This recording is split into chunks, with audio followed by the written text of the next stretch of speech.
कांग्रेस पतन की ओर जा रही है कि देश पतन की ओर जा रहा है? सर यूपी में कांग्रेस का चेहरा कौन है? देखिए, आप लोग बार बार पूछते हैं कि हम लोग का तो काम है सर पूछना। चेहरा कौन कौन है। सर पंजाब में क्या लग रहा है सर, चरणजीत सिंह चन्नी और सिद्धू, कौन आपको लग रहा है? देखिए, मैंने अभी आपको कहा ना कि संवैधानिक व्यवस्था के अनुरूप भी हमको बोलना चाहिए और आपको भी सर विपक्ष सर आपके ऊपर प्रेशर लगाती है क्योंकि कांग्रेस के पास कोई चेहरा नहीं है, कोई पब्लिश नहीं कर रही है। विपक्ष चेहरा से चुनाव होता है तो गालिब ने कहा है कि गालिब ताउम्र यह भूल करता रहा, धूल चेहरे पर थी और आईना साफ करता रहा। तो सरकार अभी जो है सो धूल चेहरे पर है, सरकार के चेहरे पर, और विपक्ष आईना दिखाता है तो उस आईने की धूल झाड़ने की बात करती है सरकार, लेकिन जो उसके चेहरे पर धूल है जिसका नतीजा यह है कि सारे मामलात लड़खड़ाए हुए। इलेक्ट्रॉनिक मीडिया पर बहस होती थी, लोग कांग्रेस पार्टी का विरोध करते थे, लेकिन आपके एक मानद पत्रकार जो राज्यसभा टीवी में काम करने वाले हैं, जिनका नाम उर्मिलेश जी है, उर्मिलेश जी से जब मेरी बात हुई, उर्मिलेश जी ने कहा कि जब मैं आलोचना करने बैठता हूं तो जानते हैं पीएम से आदेश आता है कि ऐसे लोगों को अपने जो इस पर बैठा। तब तो सर बहुत दिक्कत है क्योंकि केंद्र में वो तो सरकार बना ली है, तब सर आपको आने में तब और दिक्कत करेगी सर, क्योंकि हर मीडिया आप बिक रहे हैं सर आपके हिसाब से। ऐसा है ना कि मैंने कहा प्रजातंत्र का चौथा स्तंभ जो है सो कि है सर मीडिया है। Yes sir. और एक कहावत है कि ये प्रजातंत्र का 1, 2, 3 चौथा स्तंभ जो ये संत की भांति इसे स्थापित रहना चाहिए। अच्छा। और संत ही जब संते निगल गलन जब गाय तब की करते सी भी। बिहार में सर आपकी सरकार कब तक आ जाएगी कांग्रेस की? बिहार में अनुमानता समय? बिहार में आप लोग जनता को समझाएंगे। मैंने तो शुरू में कहा कि इलेक्ट्रॉनिक मीडिया, प्रिंट मीडिया, आप लोग जैसे जो हैं, ये लोग अगर ईमानदारी से काम करेंगे तो हमारी सरकार जो हो सो हमारी सरकार को आने में देर नहीं होगा। फिर भी अनुमानता समय से। लेकिन आप लोग की स्थिति ये है, प्रिंट मीडिया और इलेक्ट्रॉनिक मीडिया की ये स्थिति है, जो चौथा स्तंभ कहा जाता है, ये हिल गया है। आपका सर 5 मुद्दा सर यूपी में? यूपी में मुद्दा है। मुद्दा यूपी का देशे भर में मुद्दा है कि 5 फिर भी बताइए। बेरोजगारी चरम पर है, कानून व्यवस्था अपना जो सो गड़बड़ हो गई है, वहाँ कृषि की स्थिति भी बदतर है, 3, और जो पूर्वांचल की सड़कें हैं, माने बारे से लेके गाजीपुर की एक सड़क जो है सो मनोज सिन्हा जी जब मिनिस्टर थे उसको बनवाए थे, चूँकि उनका लोकसभा क्षेत्र था, और सड़कें जो है सो क्या कहते हैं दुर्गति को प्राप्त हैं पूर्वांचल की सड़कें। 4 और जो सो देख नहीं रहे हैं, परीक्षाएं आप फॉर्म भरवा लेते हो तो उसके बाद परीक्षा कहते हो जो सो कि 2 साल बाद परीक्षाएं होती है, फिर 2 साल बाद जो है सो उसका रिजल्ट आता है, 1 साल 2 साल के बाद इंटरव्यू होता है। तब तक जिसकी उम्र 2 ही साल बची होगी, जिस बच्चों की, जिन विद्यार्थियों की, जिन लड़कों की, वो तो काम उनका तो मामला तमाम हो गया। नमस्कार, मैं पंकज झा और आप देख रहे हैं रेबल न्यूज इंडिया। अभी हमारे साथ जमालपुर के विधायक अजय कुमार जी हमारे साथ जुड़े हुए हैं। इनके विरोध में ये ग्रामीण विकास जो थे, गृह विभाग के थे ना मंत्री, अच्छा ग्रामीण कार्य मंत्री थे शैलेश जी। तो चलिए इनसे बातचीत करते हैं क्योंकि आजकल कांग्रेस के जो विधायक हैं वो दिन प्रतिदिन कम हो रहे हैं। चलिए इनसे बातचीत करते हैं, आखिरकार इतनी कम संख्या में भी ये वहाँ से जीत करके आए हैं तो क्या कैसा उनका अनुभव रहा है। सर आप वहाँ से जीत करके आए हैं और अभी देखा जाता है जो कांग्रेस की विधायक बहुत कम है, तो आप सर कौन सा काम किए थे जो वहाँ से सर जीत के आए और वो भी मंत्री को हरा करके आए? सर देखिए, सवाल ये है, चुनाव जीतना और हारना जनता पर निर्भर करता है। मंत्री रहते हुए उनको जनता ने नापसंद किया, कारण जो भी रहा हो उस कारण में मैं नहीं जाना चाहता, और मुझे पसंद किया, मैं सौभाग्यशाली हूँ। सर एक चीज़, अभी बिहार में दारूबंदी की जो बात है बहुत चल रही है, ये दारूबंदी होना चाहिए नहीं होना चाहिए, क्योंकि दारू से जो प्रभाव है, दारू का जो इफेक्ट है, वो सबने 5-6 साल में देख लिया। कांग्रेस सर एक बहुत पुरानी पार्टी है सर, इसका क्या स्टैंड है दारूबंदी पर? हमारा तो सीधा सीधा स्टैंड है। हमारे जो मन सम्माननीय पूजनीय पूज्य गांधी जी थे वही इसके विपरीत थे, तो हम उसके साथ कैसे जा सकते? तो सर अभी जो जहरीली शराब जो इतनी मौतें और ये जो अभी जान ले रही है, उस पर सर आपका क्या कहना है? देखिए, सवाल ऐसा है कि जो जहरीली शराब से लोगों की जान जा रही है, सरकार सदन में संकल्प लेती है, उसके साथ पक्ष और विपक्ष दोनों संकल्प लेता है, लेकिन सरकार चलाने का काम सत्ता पक्ष का होता है। जब सरकार का इकबाल और प्रताप घटता है, इकबाल और प्रताप घटने का मतलब यह है कि चाहे वह पुलिस महकमा हो या प्रशासनिक महकमा हो, आईएएस हो, आईपीएस हो, बिहार प्रसेवा से हो, जब सरकार का इकबाल घटता है तो ये सारे लोग बेलगाम हो जाते हैं। ये बेलगाम होने का नतीजा है जो जहरीली शराब से पी के लोगों का मरना। ऐसा देखा जाता है सर, जब सत्ता में जो पार्टी होती है वो जो काम करते हैं, विपक्ष उसका हमेशा विरोध करती है। सर आप विपक्ष में हैं अभी, आपका सर स्टैंड क्या और विपक्ष की क्या भूमिका है सर बिहार में? देखिए, जहाँ तक विपक्ष की भूमिका का सवाल है, विपक्ष हमेशा आईना दिखाने का काम करता है। यानी जो सरकार के द्वारा बजट निर्धारित हो या जो भी कोई कार्यक्रम निर्धारित हो, और उस कार्यक्रम और बजटीय प्रावधान से जब सरकार विचलित हो जाती है तो विपक्ष आईना दिखाने का काम करता है। लेकिन वर्तमान स्थिति में जो हालात हैं, जिसको लेकर के आप शराबबंदी, कानून व्यवस्था को लेकर के आप चिंतित हैं, तो गालिब ने कहा है कि गालिब ताउम्र यह भूल करता रहा, धूल चेहरे पर थी और आईना साफ करता रहा। तो सरकार अभी जो है सो धूल चेहरे पर है, सरकार के चेहरे पर, और विपक्ष आईना दिखाता है, तो उस आईने की धूल झाड़ने की बात करती है सरकार, लेकिन जो उसके चेहरे पर धूल है, जिसका नतीजा यह है कि सारे मामलात लड़खड़ाए हुए। सर आप विपक्ष में हैं और बिहार में जो है एक समस्या नहीं है, कई समस्या है। अगर बात करें तो हर चीज़ में समस्या ही है, शिक्षा, स्वास्थ्य, रोजगार, और उसके साथ साथ कई ऐसी समस्या है जिस पर बात भी अगर करें तो पता चलेगा जो ये टॉक जो है लंबा चल जाएगा, घंटों तक चल सकती है ये बातचीत।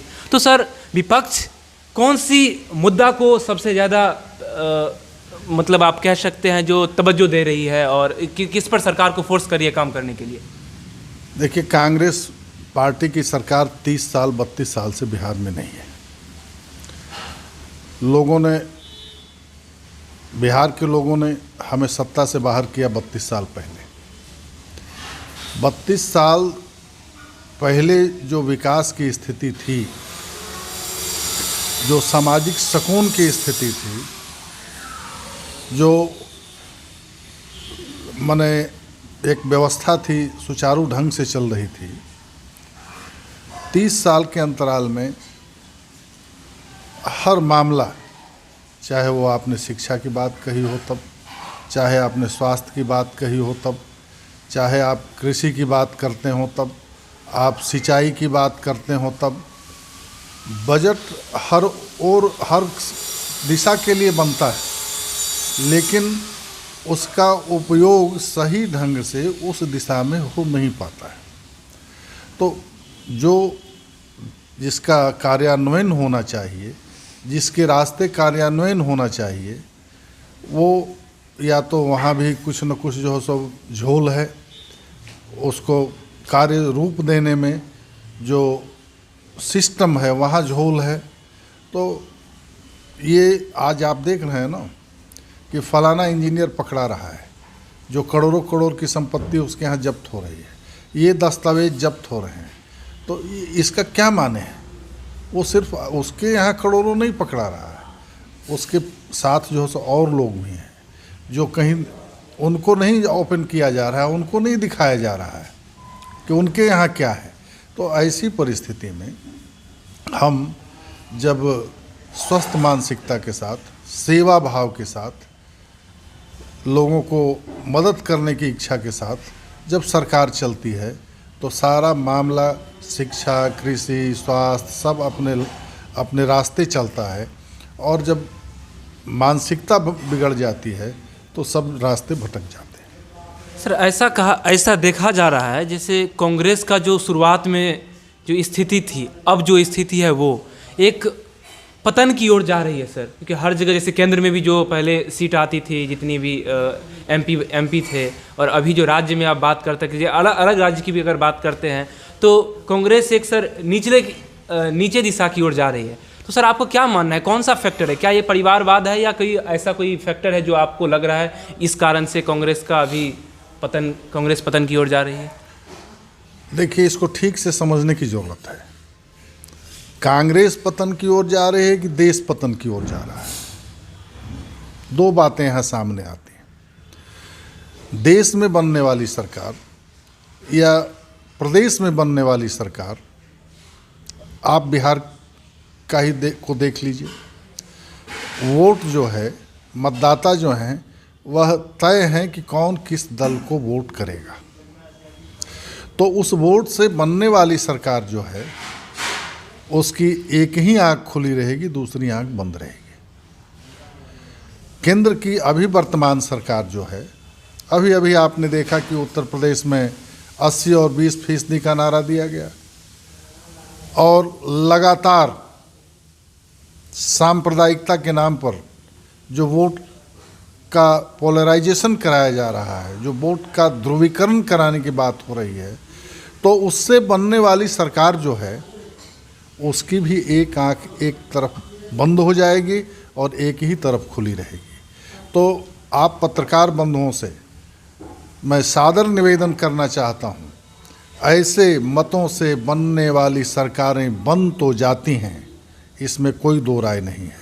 इसमें हम टोटलिटी की बात करते हैं, हम समग्रता की बात करते हैं, और लोग ध्रुवीकरण की बात करते हैं, लोग संकीर्णता की बात करते हैं, लोग कट्टरता की बात करते हैं। हम नहीं करते, इसलिए आप हमें कमज़ोर न समझें। लेकिन इतनी बात तय मान लीजिएगा कि संकीर्णता और कट्टरता के आधार पर चुनी जाने वाली सरकारें बन जाएंगी, लेकिन देश और प्रदेश हार जाएगा। इसकी चिंता करें पत्रकार बंधु कि देश हार रहा है ऐसी सरकारों से।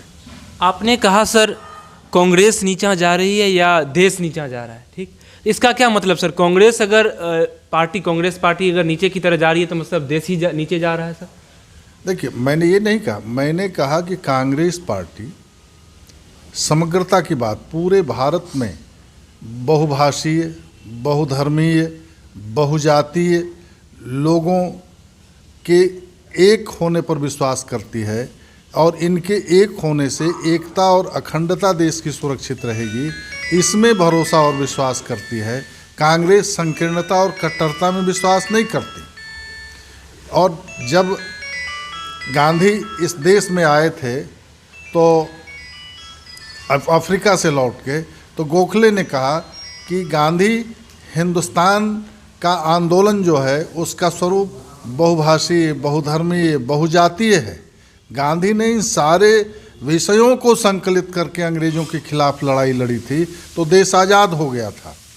और अगर बहुभाषी, बहुजातीय और बहुधर्मीय लोग अलग अलग खड़े हो जाएंगे तो देश को नुकसान होगा कि नहीं होगा? और वर्षों पूर्व जब देश गुलाम हुआ था तो इस देश की एकता जब खिड़की से निकल गई थी तो आज़ादी मुख्य द्वार से चली गई थी।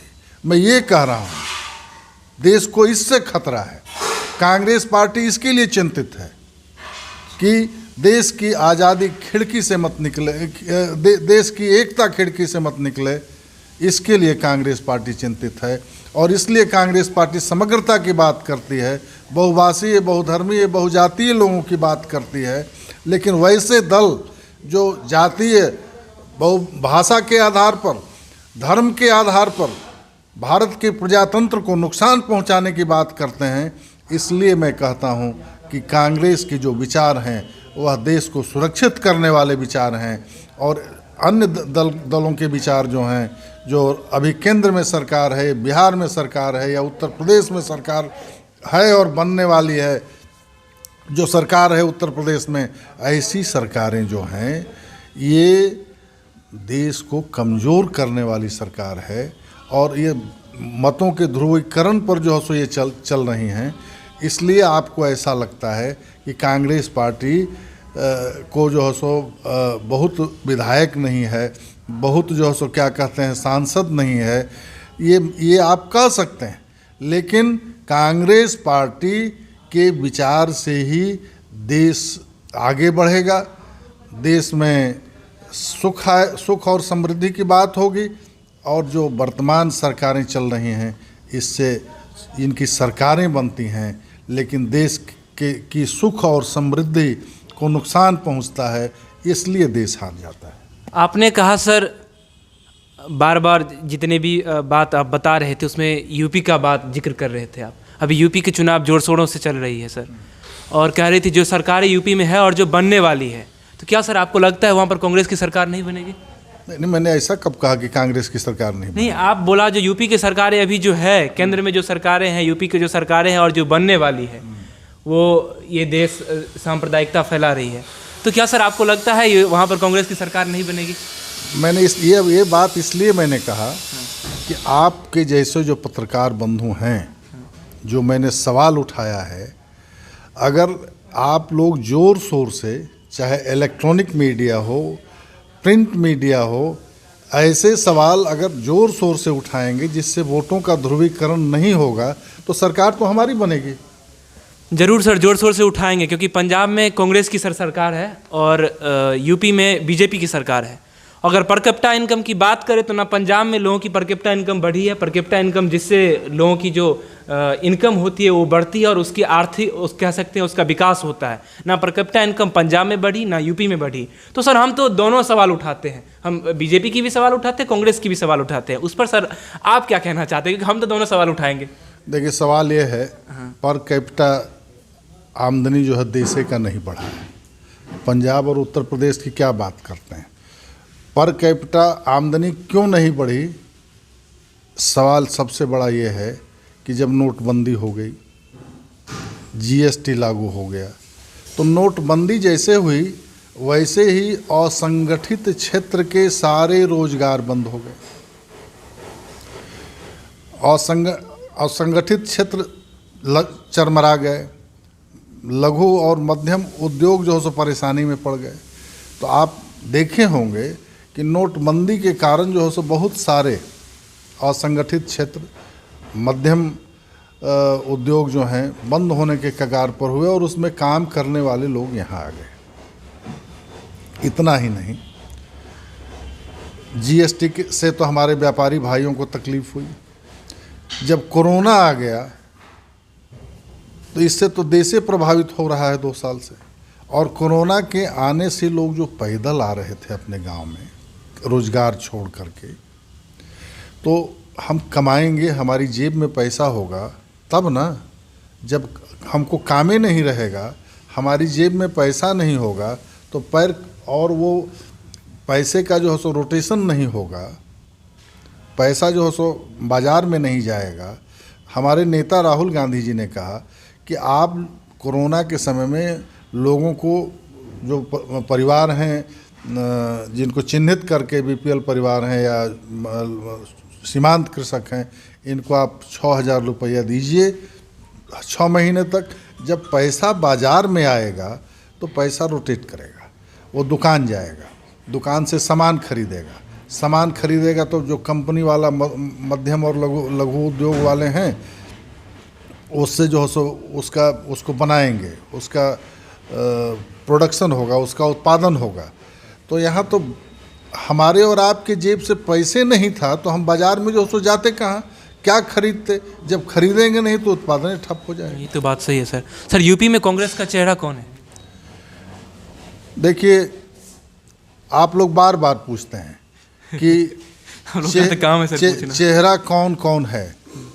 संवैधानिक व्यवस्था के भीतर जो संविधान कहता है कि चुनाव होने के बाद चुने हुए विधायक अपने नेता का चयन करेंगे। अच्छा सर। और सर और राष्ट्रीय स्तर पर हमारे चेहरे के रूप में माननीय राहुल गांधी जी हैं, माननीय प्रियंका गांधी जी हैं, सोनिया जी हैं। हमसे बेहतर चेहरा किसके पास है? यूपी के तो मुख्यमंत्री में लग रहे हैं सर प्रियंका दीदी, बहुत अच्छी वहाँ पर उनका जोर शोर से प्रचार चल रहा है। सर पंजाब में क्या लग रहा है सर, चरणजीत सिंह चन्नी और सिद्धू, कौन आपको लग रहा है? देखिए, मैंने अभी आपको कहा ना कि संवैधानिक व्यवस्था के अनुरूप भी हमको बोलना चाहिए और आपको भी सर विपक्ष सर आपके ऊपर प्रेशर लगाती है क्योंकि कांग्रेस के पास कोई चेहरा नहीं है, कोई पब्लिश नहीं कर रही है। विपक्ष चेहरा से चुनाव होता है कि जनता चुनती है विधायक, और वो चुने हुए विधायक जो हैं सो क्या कहते हैं, अपना नेता चुनते हैं। चुने हुए सांसद अपना नेता चुनते हैं। यह परंपरा यह व्यवस्था हमारे संविधान के भीतर है कि नहीं है? तो चुना हुआ विधायक, चुना हुआ सांसद अपना नेता चुनेगा, यह व्यवस्था है हमारे संविधान के भीतर। अपोजिट सर पार्टी में होता है, जैसे अभी यूपी में योगी जी अभी सर एक कैंडिडेट हैं सर, मतलब मुख्यमंत्री के दावेदार अभी हैं। अगर ये फिक्स है सर, अगर वो बीजेपी की बहुमत होती है बीजेपी को, तो सर मुख्यमंत्री योगी ही बनेंगे। तो क्यों नहीं योगी के नाम पर जो है मुख्यमंत्री घोषित करके चुनाव लड़ लेते हैं? क्यों केशव प्रसाद मौर्य को जो है बैक बेंचर मैंने बैक से वहाँ भी जो है सर पिछले बार भी था केशव प्रसाद मौर्य। हाँ, पिछले बार भी था। तो ऐसे ही 3-4 को मुख्यमंत्री बना के चुनाव लड़ा करें, उससे हमको क्या लेना देना है? हमारा चुना हुआ विधायक हमारा मुख्यमंत्री चुनेगा। आपका सर 5 मुद्दा सर यूपी में मुद्दा है। मुद्दा यूपी का देशे भर में मुद्दा है कि 5 फिर भी बताइए। बेरोजगारी चरम पर है। कानून व्यवस्था अपना जो सो गड़बड़ हो गई है। 2 वहाँ कृषि की स्थिति भी बदतर है।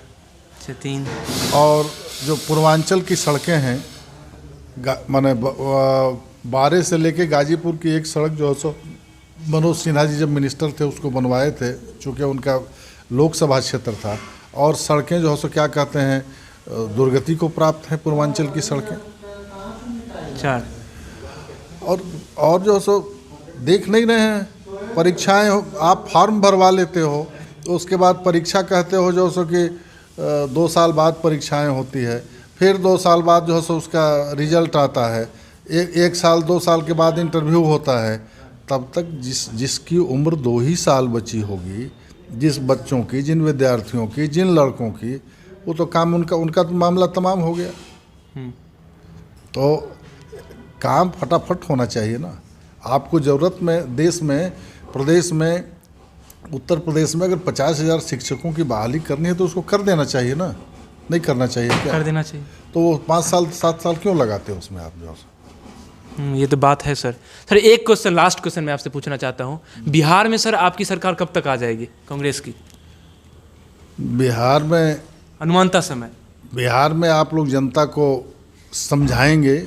मैंने तो शुरू में कहा कि इलेक्ट्रॉनिक मीडिया, प्रिंट मीडिया, आप लोग जैसे जो हैं, ये लोग अगर ईमानदारी से काम करेंगे तो हमारी सरकार जो है सो हमारी सरकार को आने में देर नहीं होगा। फिर भी अनुमानता समय? लेकिन आप लोग की स्थिति ये है, प्रिंट मीडिया और इलेक्ट्रॉनिक मीडिया की ये स्थिति है, जो चौथा स्तंभ कहा जाता है, ये हिल गया है। तो जब चौथा स्तंभ ही प्रजातंत्र का हिल जाएगा तो आरोप प्रत्यारोप सर होते हैं सर। हमारे समय में माने इलेक्ट्रॉनिक मीडिया पर बहस होती थी, लोग कांग्रेस पार्टी का विरोध करते थे, लेकिन आपके एक मानद पत्रकार जो राज्यसभा टीवी में काम करने वाले हैं, जिनका नाम उर्मिलेश जी है, उर्मिलेश जी से जब मेरी बात हुई, उर्मिलेश जी ने कहा कि जब मैं आलोचना करने बैठता हूं तो जानते हैं पीएम से आदेश आता है कि ऐसे लोगों को अपने जो शीर्ष पर बैठा।